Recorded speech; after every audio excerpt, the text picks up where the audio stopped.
Hey guys, welcome to my channel. I go by Hiram or Bogwa. Hey guys, welcome back. So today I'll be looking into streams. Now streams is something that was introduced with Java 8, and today we'll be looking at the filter method and the .map method. So to start off, I've already created some code here. So let's look at this data package. In here I have this object called movie, and it's going to represent our movie data, and it's going to have the name of the movie, which I guess that I should have called it title, and the year that the movie came out. And then I have my constructor, which takes in the name and the year. And then next I have this data service, which is going to create a list containing different movies that came out between the year of 2018 and 2021. This is just a list that I created to use for testing. And then here in the app runner class, I print out a few statements in here, and then I create the data service, a new instance of the data service. And then using the service, I get the list of movies, which I set to this variable called movies. And then I define choice. I just defaulted to value 1. And then I have a do while loop. Now if you remember the do while loop, it first executes this code and then it checks to see if the while condition is valid. So I'm going to grab a year that I can use to filter that movie list by, and if the user enters 0, I'll go ahead and exit that loop. So now in here I'm going to take this list of movies and filter based on the user's input. I'm going to use the java.stream filter functionality. So with that, I'll go ahead and filter out the list. So the first thing that we do is call the .stream method. So that returns a stream to us, which we can then call the .filter, and we can also call the .map, but we're going to start with the .filter. Now inside the .filter, take the movie, and then we want to filter where the year equals choice.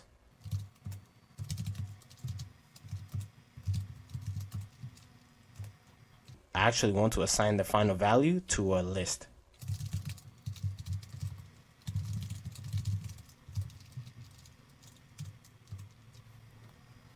This is what we call a Lambda function. We're passing inside this filter this Lambda function. And the way to think about the Lambda function is here we have what would be our argument, and here would be our method execution, but it's all in one line, right? In order to utilize this Lambda function, we need to pass a final value. So in here we cannot use this choice variable. So I'll go ahead and let IntelliJ fix this for us. As you can see, it assigns it to a value. So now next, I'll go ahead and print out this list of filtered movies. And an interesting method that we can utilize with the list, it's the for each. So instead of utilizing the regular for loop, I can do for each.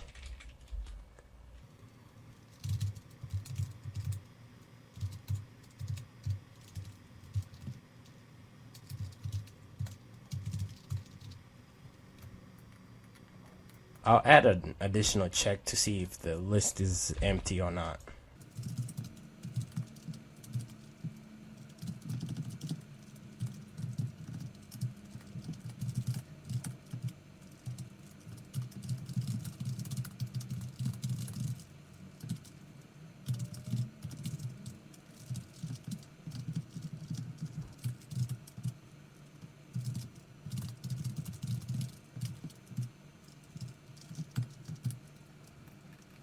Okay, so now if we look at our logic here, what's happening is we're saying we're going to filter out from that list of movies where this is true, so where the year equals the year that the user passed, and then we're going to, after we do the filter, we're going to collect all that data and convert it to a list.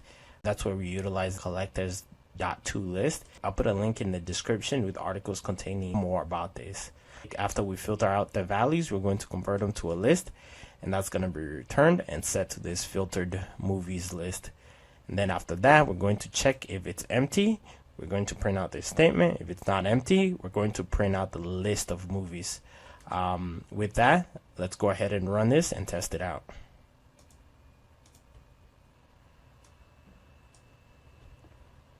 So I'll start by typing in the year 2020 and list of movies for the years 2020. There they go. 2021. There they go. 0. Well, let's try 2012. No movies found for the given year. Try again. And let's do 2019. There you go. Let's do 0. And this time we'll exit.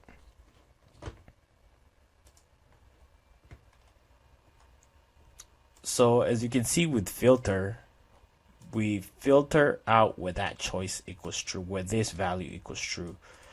Now, one way to think about how the dot filter method works is it's going to iterate through the list of movies or the list of items, and it's going to check for every single item if this evaluates to true.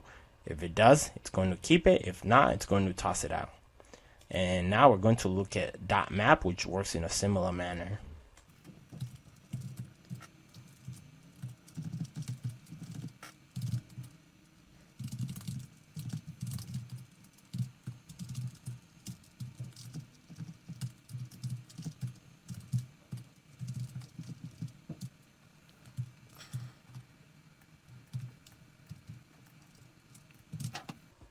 Okay, now here's the change that I've made for the dot map.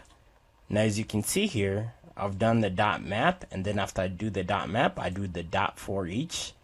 Now this is one of the benefits of utilizing the string methods, in that they work in a functional manner.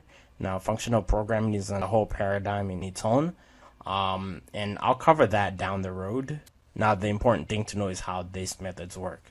Now in the dot map, it works similar to filter, but instead of filtering out an element, we're modifying that element. So here what I'm saying is I'm going to take every single movie in the filtered list, and I'm going to return a new type. Right now what I'm doing here is I'm modifying that movie to contain an uppercase name. So now what we should get in our output once we print from the for each would be a movie name represented in uppercase. So I'll go ahead and execute this and we can test it out. So the first thing that I'm going to do is type the year 2020. And there you go. And as you can see, all of our movies are in uppercase. Let's try 2021. Same thing. And if I do 1, no movies found. If I do 0, exit. And with that, I'll leave this here and see you next time. Thank you for watching my tutorials. Give it a thumbs up if you like it, and subscribe if you haven't, and also check me out on Instagram at coderush.io.